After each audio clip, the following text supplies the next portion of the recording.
आप सभी को दीपावली की बहुत बहुत शुभकामनाएं। माँ लक्ष्मी जी की कृपा हम सब पर सदैव बनी रहे। कार्तिक मास के कृष्ण पक्ष की अमावस्या तिथि को दीपावली का त्योहार मनाया जाता है और इस दिन माँ लक्ष्मी जी का पूजन किया जाता है और माँ लक्ष्मी जी की पूजा करने के बाद दीपावली की कथा अवश्य सुननी चाहिए। तो आइए हम सभी आज श्रद्धा के साथ सुनते हैं दीपावली की कथाएं। सबसे पहले हम भगवान गणेश जी की कथा सुनेंगे। एक बार गणेश भगवान एक छोटे से बालक का रूप धरकर चिमटी में चावल और चमचे में दूध लेकर धरती लोक पर आए और वहां आने पर वो एक गांव में गए जहां वह हर किसी से कह रहे थे कि कोई मेरी खीर बना दो, कोई मेरी खीर बना दो। एक बूढ़ी माई बैठी हुई थी। उन्होंने कहा ला मैं बना दूं। अब वह छोटा सा बर्तन चूल्हे पर चढ़ाने लगी। तब गणेश जी ने कहा दादी माँ छोटी सी भगोनी मत चढ़ाओ, आपके घर में तो जो सबसे बड़ा वाला बर्तन हो ना वही चढ़ा दो। बूढ़ी माई ने बालक का मन रखने के लिए वही किया। वह घर के भीतर गई और घर का सबसे बड़ा भगोना लाकर चूल्हे पर चढ़ा दिया। वह देखती रह गई कि उसमें जो थोड़े से चावल उस बड़े बर्तन में उन्होंने डाले थे वह तो पूरा का पूरा भर गया। अब गणेश जी ने कहा दादी माँ मैं नहाकर आता हूँ, तब तक खीर तैयार हो जाएगी। खीर तैयार हो गई तो बूढ़ी माई के पोते पोती खीर खाने के लिए रोने लगे। बूढ़ी माई जब भी कुछ बनाती तो बिना गणेश भगवान को भोग लगाए कुछ नहीं खाती, ना ही किसी और को खाने देती थी। तब उन्होंने मन ही मन कहा गणेश जी तेरे भोग लगे। ऐसा कहकर उन्होंने चूल्हे में थोड़ी सी खीर डाली और कटोरी भरकर खीर बच्चों को दे दी। बूढ़ी माई की पड़ोसन ऊपर से देख रही थी तो बूढ़ी माई ने सोचा ये तो उस बालक से चुगली कर देगी, तो एक कटोरा भरकर उन्होंने उस पड़ोसन को भी पकड़ा दिया। बूढ़ी माई की बहू ने चुपके से एक कटोरा खीर खाया और कटोरा चक्की के नीचे छुपा दिया। अभी भी गणेश जी नहीं आए थे। बूढ़ी माई को भी भूख लग रही थी तो उन्होंने भी एक कटोरा खीर का भरकर किवाड़ के पीछे बैठकर एक बार फिर कहा गणेश जी आपको भूख लगे। ऐसा कहकर भोजन करना शुरू कर दिया और खीर भी खा ली। तब तक गणेश जी आ गए तो बूढ़ी माई ने कहा अरे गणेशा खीर खा ले, मैं तो तेरी ही राह देख रही थी। गणेश जी ने कहा दादी माँ मैंने तो पहले ही खीर खा ली। बूढ़ी माई ने कहा खीर खा ली? अरे कब खाए, तू तो यहाँ था भी नहीं। गणेश जी ने कहा जब तुम्हारे पोते पोती ने खीर खाई तब खाई थी, जब तुम्हारी पड़ोसन ने खाई तब खाई और जब तुम्हारी बहू ने खाई तब भी मैंने खाई। अब तुमने खाई तो मेरा तो पूरा पेट ही भर गया। पूरी माई ने कहा बेटा और सारी बात तो सच है, पर बहू बेचारी का नाम मत लो, वो तो सुबह से काम में लगी हुई है, फिर भला उसने खीर कब खाए। तब गणेश जी ने कहा अरे दादी चक्की के नीचे देखो तो झूठा कटोरा पड़ा है और तुमने तो मुझे भोग लगाया लेकिन तुम्हारी बहू तो वैसे ही खा गई। बूढ़ी माई ने कहा अच्छा बेटा घर की बात है, घर में ही रहने दो। अब बताओ तो जरा ये बची हुई खीर का मैं क्या करूं? तो गणेश जी ने कहा नगरी जमा दो पूरी। तो बूढ़ी दादी ने पूरी नगरी जमा दी, फिर भी खीर का बर्तन पूरा भरा ही था। जब ये बात राजा को पता चली तो बूढ़ी दादी को बुलाया और पूछा क्यों रे बुढ़िया ऐसा बर्तन तेरे घर पर अच्छा लगे या हमारे घर पर सोवे? तो बूढ़ी दादी ने कहा राजा जी आप ले लो। राजा ने खीर का बर्तन महल में मंगवा लिया और लाते ही जब उसमें से खीर मांगी तो खीर की जगह पर कीड़े मकोड़े बिच्छू कंचले हो गए और उसमें से दुर्गंध आने लगी। ये देखकर राजा ने बुढ़िया से कहा अरे बूढ़ी दादी अपना ये बर्तन वापस ले जाओ, हमने तुम्हारा बर्तन तुम्हें वापस कर दिया। तब बूढ़ी माई ने कहा महाराज अगर आप देते तो पहले ही कभी देते, ये बर्तन तो मुझे मेरे गणेश जी ने दिया है। ऐसा कहकर बूढ़ी माई ने वह बर्तन वापस ले लिया और उनके हाथों में लेते ही उस बर्तन की दुर्गंध दूर हो गई, सुगंधी आने लगी। घर आकर बूढ़ी दादी ने गणेश जी से कहा अब बताओ बची हुई खीर का क्या करें? तब गणेश जी ने कहा करना क्या है बूढ़ी दादी, झोपड़ी के कोने में गड्ढा खोदकर गाड़ दो, उसी जगह सुबह उठकर वापस खोदोगी तो धन के 2 मटके मिलेंगे। ऐसा कहने के बाद गणेश भगवान वहीं अंतर्ध्या हो गए। जाते समय झोपड़ी के लात मारते हुए गए तो झोपड़ी की जगह पर महल हो गया। सुबह बहू ने फावड़ा लेकर पूरे घर को खोद दिया। जो कुछ भी नहीं मिला तब बहू ने कहा सासू जी थारो गणेश तो झूठो है। सासू ने कहा बहू मारो गणेश झूठो नहीं है, ला मैं देखूं। ऐसा कहकर वो सुई लेकर खोजने लगी। जब वो सुई से खोद रही थी तो टन टन करते 2 धन के मटके निकल आए। आपकी बहू रानी बोली सासू जी गणेश जी तो सांचो ही हैं। सास ने कहा अरे बहानी गणेश जी तो भावनाओं के भूखे हैं। ही गणेश जी भगवान जैसा आपने बूढ़ी दादी को दिया वैसा सबको देना। विनायक जी की कहानी कहने वाले, हुनकार भरने वाले और आसपास के सुनने वाले सबको देना। बोलो गणपति महाराज की जय। माता लक्ष्मी जी की कथा। एक बार की बात है, एक बूढ़े ब्राह्मण देवता थे। वह रोज पीपल को जल से सींचा करते। पीपल में से रोज एक लड़की निकला करती और कहती पिताजी मैं आपके साथ चलूंगी। ये सुनते सुनते ब्राह्मण देवता दिन पर दिन कमजोर होने लगे।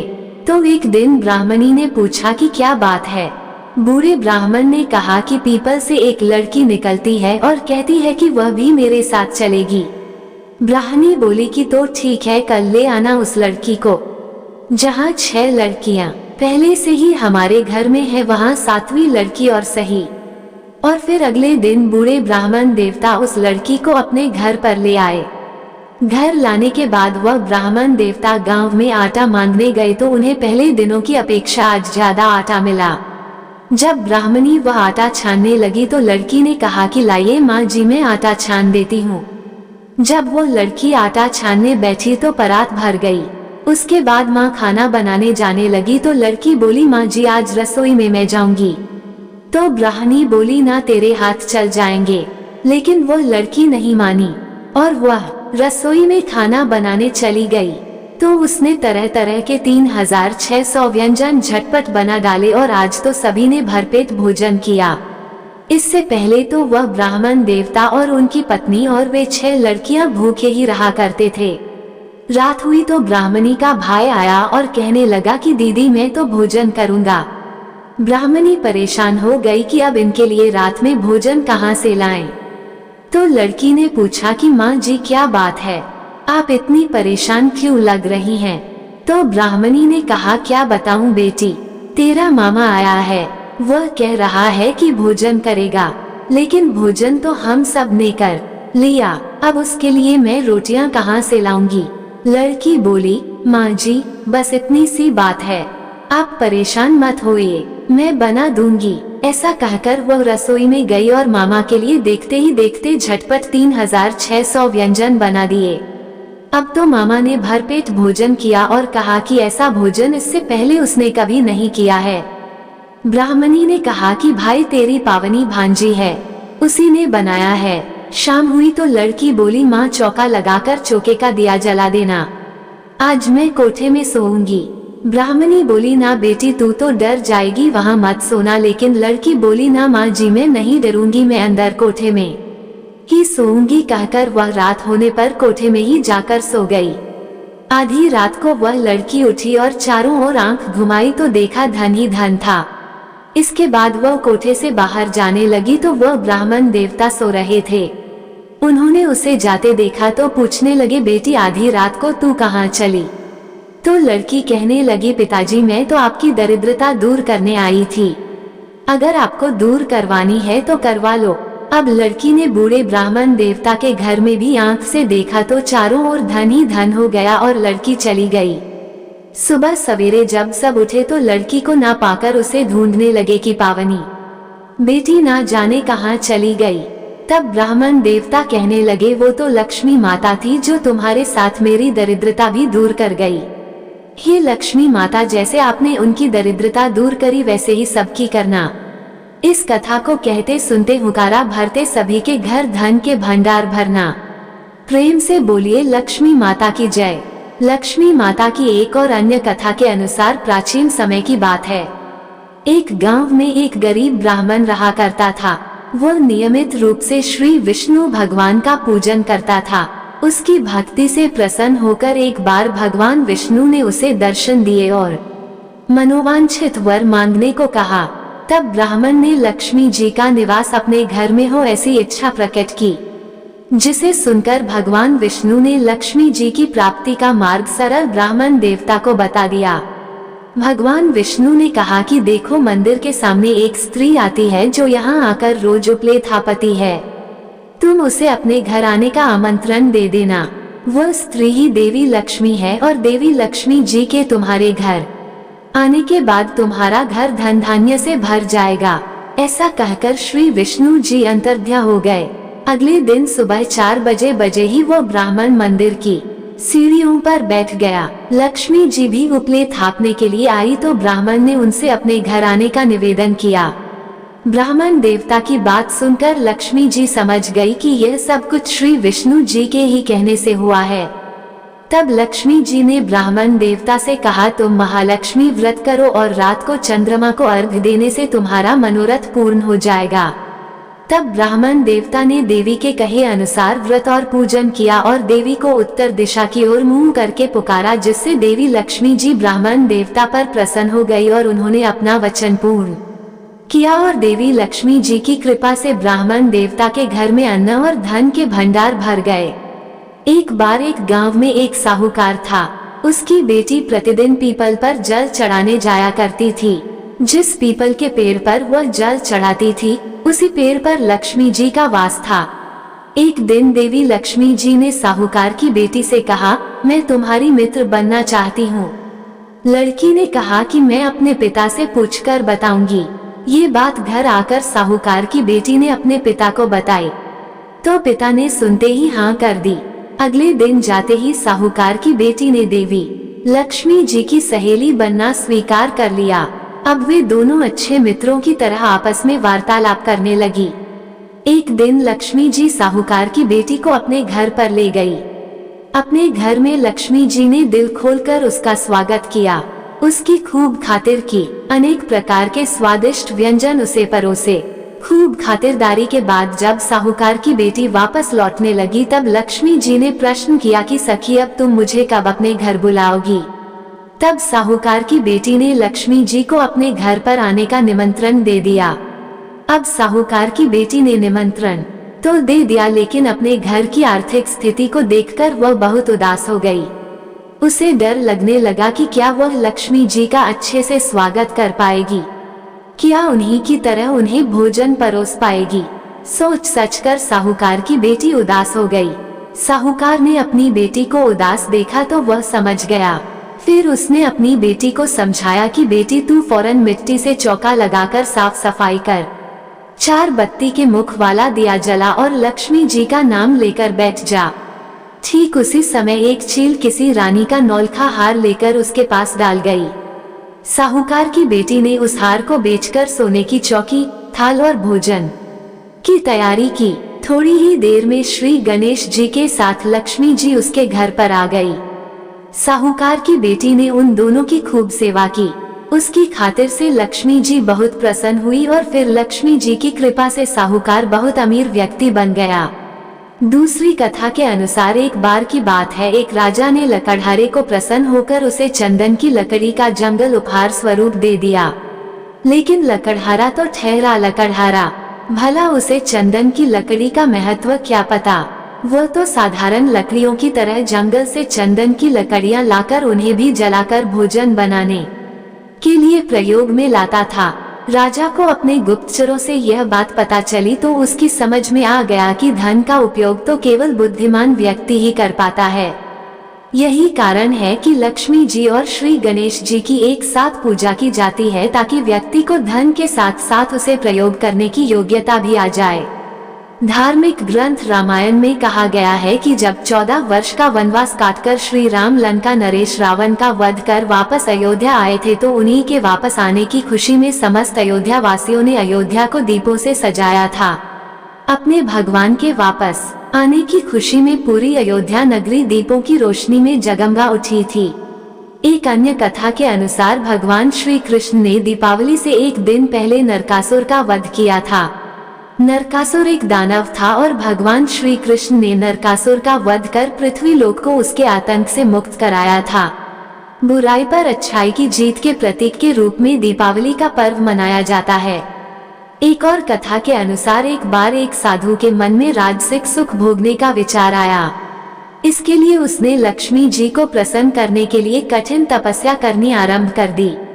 तपस्या पूरी होने पर लक्ष्मी जी ने प्रसन्न होकर उसे मनोवांछित वर दे दिया। अब वरदान मिलने के बाद वह साधु राजा के दरबार में पहुंचा और सिंहासन पर चढ़कर राजा का मुकुट नीचे गिरा दिया। राजा ने देखा कि मुकुट के अंदर से एक विशाला सांप निकलकर भागा। ये देखकर राजा बहुत प्रसन्न हुआ, क्योंकि साधु ने उस सांप से राजा की रक्षा की थी। इसी प्रकार एक बार साधु ने सभी दरबारियों को फौरन राजमहल से बाहर जाने को कहा। सभी के बाहर जाते ही राजमहल गिरकर खंडहर में बदल गया। राजा ने अब की बार फिर उसकी प्रशंसा की। अपनी बार बार प्रशंसा सुनकर साधु के मन में अब अहंकार आने लगा। साधु को अपनी गलती का पता चला तो उसने गणेश भगवान जी को प्रसन्न किया। गणेश भगवान जी के प्रसन्न होने पर राजा की नाराजगी दूर हो गई और साधु को उसका स्थान वापस दे दिया गया। इसलिए कहा गया है कि धन के लिए बुद्धि का होना अत्यंत आवश्यक है। यही कारण है कि दीपावली पर लक्ष्मी जी और श्री गणेश के रूप में धन और बुद्धि की पूजा की जाती है। महाकाव्य रामायण के अनुसार रावण को हराने के बाद भगवान राम के अयोध्या लौटने के उपलक्ष्य में दिवाली मनाई जाती है। श्री राम को 14 साल के लिए अयोध्या से उनके पिता राजा दशरथ द्वारा वनवास दिया गया था। उनकी पत्नी माता सीता और भाई लक्ष्मण जी भी वनवास के समय उनके साथ थे। तीनों ने 14 साल तक जंगल में भटकते हुए तरह तरह की चुनौतियों का सामना किया। वनवास के दौरान लंका के राजा रावण ने माता सीता का अपहरण कर लिया था। एक दिन जब माता सीता कुटिया में अकेली थी, तब रावण ने संत का रूप धारण करके छल से उनका अपहरण कर लिया। दिव्य पक्षी जटायु बहादुरी से रावण से लड़ने का प्रयास करता है, लेकिन रावण माता सीता को समुद्र पार करके अपने राज्य लंका में ले गया। श्री राम वानरों के राजा सुग्रीव और सेनापति हनुमान जी की मदद से लंका तक पहुंचने के लिए समुद्र पर पत्थरों का एक पुल बनाते हैं। पत्थरों को उछाल का वरदान प्राप्त है, इसलिए वे पानी में डूबते नहीं। एक लंबी लड़ाई के बाद श्री राम ने रावण को हराया और माता सीता को उसकी कैद से मुक्त कराया। जब उनका वनवास समाप्त हुआ, तब श्री राम, सीता जी और लक्ष्मण जी अपने राज्य अयोध्या वापस लौट आए। अयोध्या के लोगों ने उनके स्वागत के लिए खूब दिए जलाए, अपने घरों को सजाया। भगवान राम की अयोध्या वापसी अच्छाई की जीत का प्रतीक है, इसलिए हम रोशनी का त्योहार दीपावली मनाते हैं। ये बुराई पर अच्छाई और अंधकार पर प्रकाश की जीत का प्रतीक है। इन कथाओं के साथ यदि अमावस माता की कथा सुनी जाए, तभी कथाओं को सुनने का पूरा पुण्य प्राप्त होता है, क्योंकि कार्तिक अमावस्या के दिन ही दीपावली का पर्व मनाया जाता है। इसलिए अब आप सभी सुनिए अमावस माता की कथा। प्राचीन कथा के अनुसार बहुत साल पहले की बात है। किसी गरीब ब्राह्मण परिवार में पति और उनकी एक पुत्री रहा करते थे। सारा परिवार भगवान की भक्ति में लीन रहता था। उनकी पुत्री सुंदर, संस्कारी और गुणवान थी। वो उसके लिए वर की तलाश कर रहे थे, किंतु निर्धन होने के कारण उसके विवाह में बाधाएं आ रही थी। भगवान की दया से एक दिन उनके घर में एक बहुत बड़े महात्मा आए। उस कन्या ने उनकी खूब सेवा की। कन्या की सेवा भावना से प्रसन्न होकर महात्मा ने उसे आशीर्वाद दिया। तब उस लड़की के पिता ने कहा कि महात्मा जी, हम बहुत समय से अपनी पुत्री के विवाह के लिए व्रत की तलाश कर रहे हैं, मगर हमारी निर्धनता के कारण हर बार बात बनते बनते रह जाती है। कृपया बताएं हमारी पुत्री के हाथ पीले कब होंगे। महात्मा जी ने उस लड़की का हाथ देखा तो बोले, इस लड़की के हाथ में तो विवाह की रेखा ही नहीं है। ये बात सुनते ही ब्राह्मण तो बड़े उदास हो गए और फिर बोले, क्षमा करना महात्मा जी, मैं आपके कहने का अर्थ नहीं समझ पाया। महात्मा जी ने फिर कहा कि तुम्हारी पुत्री के भाग्य में विवाह सुख ही नहीं लिखा है। महात्मा जी के मुख से ऐसे वचन सुनकर वह ब्राह्मण दंपत्ति रोते रोते महात्मा जी के चरणों में गिर गए और उनसे इस समस्या का समाधान बताने के लिए विनती करने लगे।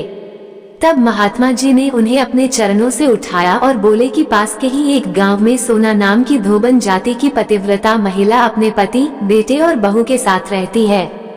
वह एक महान पतिव्रता स्त्री है। यदि आपकी पुत्री उसे अपनी सेवा से प्रसन्न कर ले और आशीर्वाद स्वरूप उसकी मांग का सिंदूर उससे ले ले, तभी इस लड़की का विवाह संभव है। ऐसा करने से इसे अमोघ सुहाग भाग की प्राप्ति भी होगी। मगर ध्यान रहे, वह पतिव्रता महिला कहीं भी आती जाती नहीं है। महात्मा जी ब्राह्मण दंपत्ति के घर से विदा हो गए। अब भोर होते ही ब्राह्मणी ने अपनी पुत्री को सोना धोबिन की सेवा करने के लिए भेज दिया। लड़की पूरे दिल से सोना धोबिन के घर की साफ सफाई और बाकी घर के काम भी उनके उठने से पहले ही करके अपने घर वापस लौट आती थी। ये क्रम बहुत दिन तक ऐसे ही चलता रहा। एक दिन सोना धोबन अपनी बहू को शाबाशी देते हुए बोली कि बहू, तुम तो ब्रह्म मुहूर्त में ही उठकर घर का सारा कामकाज कर लेती हो और मुझे पता तक नहीं चलता।